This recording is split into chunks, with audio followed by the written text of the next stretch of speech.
अपने फोन में बिजी हो जाते हैं, तभी बोतल का ढक्कन लुढ़कते लुढ़कते अचानक से गायब हो जाता है। ढक्कन के गायब होते ही सभी के फोन पर एक अर्थक्वेक अलर्ट का मैसेज आता है और नेटवर्क गायब हो जाते हैं। वहीं ट्रेन की स्पीड अब पहले से ज्यादा तेज हो चुकी थी। ट्रेन भागते भागते टनल में जाती है जहाँ एक वर्म होल होता है। ट्रेन जैसे ही उस वर्म होल से टकराती है, एक जोरदार झटका सभी यात्रियों को बेहोश कर देता है। कुछ देर के बाद जैसे तैसे लोग की आंखें खुलती हैं और ये ट्रेन से बाहर निकलते हैं और बाहर का नजारा देखकर इनके पैरों तले जमीन खिसक जाती है, क्योंकि जहाँ पहले ऊंची ऊंची बिल्डिंग्स, लोग, सुविधाएं थी, वहीं अब सिर्फ जंगल, बेजान बंजर जमीन थी। सभी को घबराता हुआ देखकर शिरहामा नाम का लड़का इन्हें शांत करता है, क्योंकि वो एक फायर फाइटर था और ऐसी सिचुएशन में लोगों को शांत करना उसका काम था। शिरहामा की मदद करती है हटानो नाम की लड़की, जो शिरहामा को तब से पसंद करती है जब वो उसके कॉलेज में ट्रेनिंग देने पहुंचा था। यानी हटानो भी फायर फाइटर का कोर्स कर चुकी है। इधर 2023 में टोक्यो में पूरा रेलवे स्टाफ ऑफिसर से ट्रेन को देखकर परेशान थे, जिसके 2 डब्बे कहीं गायब हो गए थे और ये वही ट्रेन थी जिसमें वो सभी यात्री सवार थे। यानी वो इकलौता डिब्बा नहीं है जो राह भटक गया, बल्कि एक और डिब्बा भी कहीं गायब है। पर कहाँ, ये हमें आगे पता चलेगा। यहाँ पर कुछ लोग टनल में दोनों डिब्बों को ढूंढने के लिए जाते हैं, वहीं दूसरी तरफ शिरहामा और हटानो एक और पैसेंजर के साथ टनल में जाते हैं और सामने से आ रही रोशनी को देखकर खुश हो जाते हैं। इधर इन कर्मचारियों को भी एक रोशनी नजर आ रही थी, जिसे देखकर ये सोचते हैं कि शायद वो सभी लोग मिल गए, लेकिन इतना मायूस हो जाते हैं जब सामने से इन्हीं के टीम के कुछ मेंबर्स आते हैं जो उन लोग को ढूंढने के लिए निकले थे। इधर शिरहामा, हटानो और एक पैसेंजर को टनल से बाहर सूरज की रोशनी नजर आती है और जब वो कुछ ऊंचाई पर चढ़कर देखते हैं तो ये देखकर दंग रह जाते हैं कि चारों तरफ सिर्फ रेगिस्तान ही रेगिस्तान है और कुछ भी नहीं।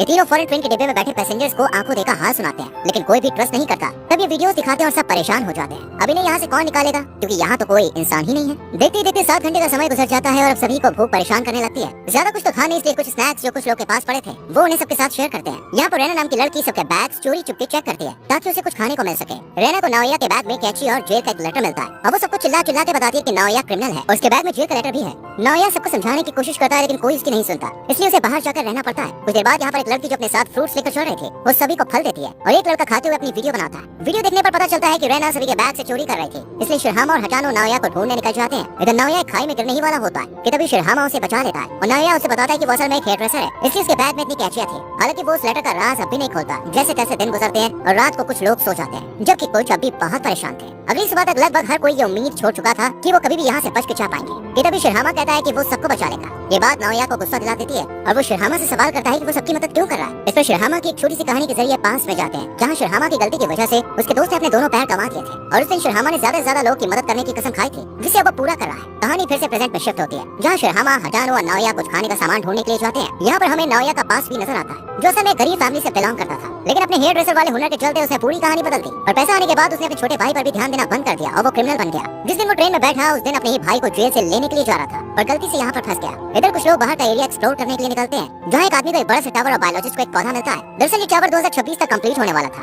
जबकि ये पौधा 2023 के लगभग 30 साल बाद उग सकता था। इन दोनों ही चीजों को देखकर ये समझ चुके थे कि ये सब किसी तरह फ्यूचर में आ गए। इधर 2023 में टोक्यो की गवर्नमेंट ऑफिशियल ट्रेन के 2 डिब्बों के गायब होने की अनाउंस करती है और बताती है कि इन डिब्बों में करीब 100 लोग थे। यहाँ शिरहामा, हटानो, नाओया और बायोलॉजिस्ट पानी की तलाश में निकलते हैं, क्योंकि सभी को अब जोरों की प्यास लगी थी और पानी के बिना ज्यादा टाइम तक सर्वाइव करना भी मुश्किल था। बायोलॉजिस्ट के अनुसार पानी आसपास ही होना चाहिए, क्योंकि उसे यहाँ एक प्लांट भी मिला है जो वहीं उगता है जहाँ नजदीक ही नदी, तालाब या समुद्र हो। चलते चलते इन्हें चट्टान नजर आती है, जिस पर शिरहामा रस्सी की मदद से चलता है। उसे पानी तो मिल जाता है, साथ ही एक भयानक नजारा भी दिखता है। दरअसल जहाँ पर कभी टोक्यो शहर देश हुआ करता था, वहाँ आज चारों ओर पानी ही पानी है। शिरहामा वापस लौटकर बाकी लोगों को भी ये वीडियो दिखाता है, जिस पर सभी परेशान हो जाते हैं। आखिरकार 2026 में क्या हुआ कि पूरी दुनिया ही तबाह हो गई। इसी रात याची बाहर जाता है और उस पर कुछ लोग हमला बोल देते हैं। याची जब अपने ऊपर हुए अटैक के बारे में बताता है तो कोई भी उसकी बातों पर यकीन नहीं करता, क्योंकि उन्हें लग रहा था कि यहाँ पर उनके सिवाय और कोई भी नहीं है। ये तभी यहाँ पर जोर से बारिश होती है और सभी लोग बहुत खुश होते हैं, क्योंकि इतने दिनों के बाद उन्हें इतना पानी मिला था, जिसे वो पीते भी हैं और स्टोर भी करते हैं ताकि बाद में काम आ सके। अगले दिन बायोलॉजिस्ट ने कुछ प्लांट बेरीज इकट्ठा की थी जिन्हें खाया जा सकता था। फूड की होप मिलते ही कुछ लोग बाहर निकलते हैं ताकि बाकियों के लिए खाना ढूंढ सके, लेकिन यहाँ हटानो गलती से कुछ जहरीली बेरीज खा लेती है, जो देखकर शिरहामा बुरी तरह घबरा जाता है। असल में शिरहामा भी हटानो को पसंद करता था। वो उसे वापस डब्बे में लाता है, जहाँ बाकी लोग हटानो का अच्छे से ध्यान रखते हैं और फाइनली हटानो पूरी तरह से ठीक भी हो चुके थे।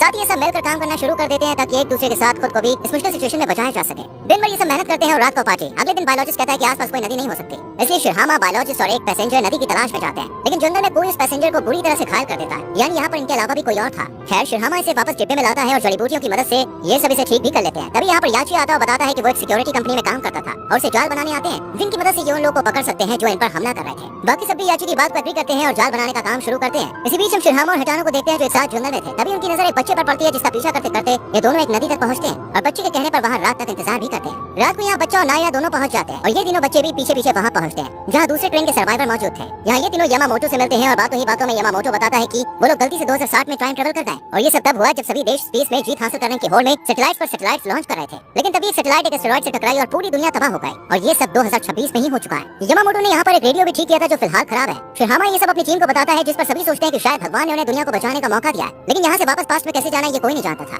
अगले दिन सभी तालाब में नहाते हैं, अपने लिए बाथरूम बनाते हैं और मछलियों से पेट पूजा भी करते हैं। वहीं याची सबसे दूर एक लकड़ी का टॉय बनाकर उससे बातें करता है कि तभी उसकी नजर बायोलॉजिस्ट पर पड़ती है जिसे ग्रीन कलर का पत्थर मिला था। याची फौरन यामामोटो को इस पत्थर के बारे में बता देता है और कुछ खाना मिलने पर प्रॉमिस करता है कि वो इस ग्रुप की हर इन्फॉर्मेशन टाइम से उस तक पहुंचाता रहेगा। इधर हटानो और रैना किसी बात पर झगड़ने लगते हैं जिस वजह से रैना गुस्से में हटानो को धक्का देकर एक गड्ढे में गिरा देती है जहाँ एक आदमी की लाश नजर आती है और ये दोनों बुरी तरह से डर जाती है। हटानो को गड्ढे से निकालकर ये दोनों भागी नहीं थी कि तभी दूसरे ग्रुप के 3 लड़के इन्हें पकड़ लेते हैं। यहाँ पर रैना तो जैसे तैसे भाग जाती है लेकिन हटानो फंसी रह जाती है। रैना शिरहामा और बाकी ग्रुप मेंबर्स को इस सबके बारे में बताती है और शिरहामा, नाओया और दूसरे कुछ लोग हटानो को ढूंढने के लिए आते हैं। वो दूसरे ग्रुप के लीडर्स यानी यामामोटो के पास पहुंचते हैं और शिरहामा हटानो के बारे लेकिन यामामोटो माफी मांगते हुए ना में जवाब देता है। लेकिन शिरहामा को लग रहा था कि हटानो यहीं कहीं है और यामामोटो ने ही उसे छुपा कर रखा है, इसलिए वो उस डेड बॉडी के बारे में भी बताता है जिस पर यामामोटो कहता है कि जब वो यहाँ पे आए थे तो एक आदमी ज्यादा ही हाइपर हो रहा था। उसने यामामोटो को मारने की कोशिश की और सेल्फ डिफेंस में यामामोटो ने उस आदमी को मार दिया। यहाँ से जाते ही शिरहामा खुद वेपन्स बनाने का डिसाइड करता है क्योंकि वो जानता था कि दूसरा ग्रुप पावरफुल है और वो उन पर हमला भी कर सकता है। इधर हटानो बचते बचाते एक शिप में आकर बैठ जाती है जहाँ कुछ देर के बाद यामामोटो भी आता है और रेडियो से बात करने की कोशिश करता है। लेकिन हटानो समझ जाती है कि सभी को बेवकूफ बना रहा है क्योंकि रेडियो के तार तो कटे हुए हैं, फिर सिग्नल कहाँ से आएगा। हटानो यामामोटो की सच्चाई सबको बताने के लिए कहती है लेकिन यामामोटो उसे यहीं बांध कर निकल जाता है। इधर शिरहामा के ग्रुप ने काफी हथियार बना लिए थे लेकिन इससे पहले ये दूसरे ग्रुप पर हमला करते वो ग्रुप इन्हीं पर धावा बोल देता है। दोनों ग्रुप्स के बीच में खूब मारामारी होती है पर तभी यहाँ पर हटानो पहुंच जाती है और यामामोटो की सच्चाई बताकर यह फाइट यहीं रुकवा देती है। इसके बाद यामामोटो भी अपनी लीडरशिप छोड़कर चला जाता है। दूसरी तरफ 2 लोग जो शिरहामा ग्रुप के थे उन्हें एक बिल्डिंग में कुछ हरे रंग के पत्थर नजर आते हैं। वहीं 2023 में एक साइंटिस्ट जो टनल की स्टडी कर रहा था वो समझ जाता है कि ट्रेन एक सुपरनोवा एक्सप्लोजन की वजह से टाइम ट्रेवल कर रही है। दरअसल सुपरनोवा एक्सप्लोजन एक फिनोमेना होता है जहाँ कोई स्टार जब बहुत बूढ़ा हो जाता है तो उसके ब्लास्ट होने पर एक एनर्जी रिलीज होती है। इसी एनर्जी ने 2023 और 2060 की टाइमलाइन को एक साथ जोड़ा और ये सब टाइम ट्रेवल करता है। इधर ट्रेन में भी एक लड़का सेम फिनोमेना को एक्सप्लेन कर ही रहा था कि तभी यहाँ पर एक भयंकर तूफान आता है और सभी डिब्बे में वापस आकर बैठ जाते हैं। याची भी डिब्बे के अंदर आता है लेकिन वो डिब्बे में नहीं बल्कि उसी टनल के पास जाना चाहता था, इसलिए याची डिब्बे के इमरजेंसी गेट को खोल देता है और टनल में सभी को एक वर्म होल नजर आता है जो याची की डॉल के साथ साथ कुछ ऑब्जेक्ट्स को अपनी तरफ खींचता है और तूफान के थमते ही गायब हो जाता है। वहीं 2023 में याची की डॉल स्टेशन पर खड़े ऑफिसर्स के कदमों में गिरती है जिसे देख के सब हैरान रह जाते हैं। लेकिन यहाँ पर इन लोगों को समझ में आ गया था कि वापस अपने टाइम में जाने के लिए इन्हें उसी वर्म होल की और वर्म होल के लिए एनर्जी सॉलिड ऑब्जेक्ट की जरूरत है, इसलिए ये सब एक पावर हाउस की खोजबीन में लग जाते हैं और घंटों की मेहनत के बाद ये इसमें भी सफल हो जाते हैं। इसके बाद ये सब अपनी जरूरत की चीजों को इकट्ठा करके डब्बे की एक साइड को यूज कर आखिरकार वर्म होल क्रिएट कर लेते हैं और सभी डब्बे में चढ़ जाते हैं ताकि अपने टाइम में वापस जा सके। लेकिन याची ऐसा नहीं करता क्योंकि वो यहीं पे रहना चाहता था, इसलिए याची को आखिरी सलाम देकर ये सब पास में जाने के लिए निकल जाते हैं और एक झटके के कारण फिर से बेहोश हो जाते हैं। कुछ देर के बाद जब दोबारा इनकी आंखें खुलती है तो ये फिर से परेशान हो जाते हैं क्योंकि ये 2026 था, यानी ये गलती से 2026 में आ चुके हैं। इट मींस तब जब पूरी दुनिया तबाह होने वाली थी। ये सब यहाँ की सरकार अधिकारियों को समझाने की कोशिश करते हैं कि धरती तबाह होने वाली है, लेकिन कोई भी इनकी बातों पर यकीन नहीं करता और ये खबर पूरे शहर देश में आग की तरह फैल जाती है कि 2023 में गायब हुआ ट्रेन का डिब्बा 2026 में पहुंच चुका है। लेकिन क्योंकि सभी के चेहरे कंफर्म नहीं थे तो इनका मेडिकल कराया जाता है और ये बात कंफर्म हो जाती है कि ये सब वही है जो 2023 में गायब हुए थे। इसके बाद वही साइंटिस्ट जो एस्टेरॉइड पर रिसर्च कर रहा था इनसे मिलने पहुंचता है। वही एक रिच लेडी जो इसी ट्रेन की पैसेंजर भी रही है वो डायरेक्ट डिफेंस मिनिस्टर के पास पहुंचती है जहाँ पे उसे पता चलता है कि सरकार सब जानती है और इस खतरे को टालने की कोशिश भी जारी है। आखिरकार वो दिन भी आ जाता है जब धमाका होना था। सभी उदास थे क्योंकि ये नहीं जानते थे कि आज के बाद इनमें से कोई जिंदा बचेगा या नहीं। पर शाम होते होते सभी के चेहरे खिल उठते हैं क्योंकि आर्मी, सरकार और साइंटिस्ट अपने मिशन में कामयाब हो गए थे, यानी कि एस्टेरॉइड अब धरती से नहीं टकराएगा। और इसी के साथ ये कहानी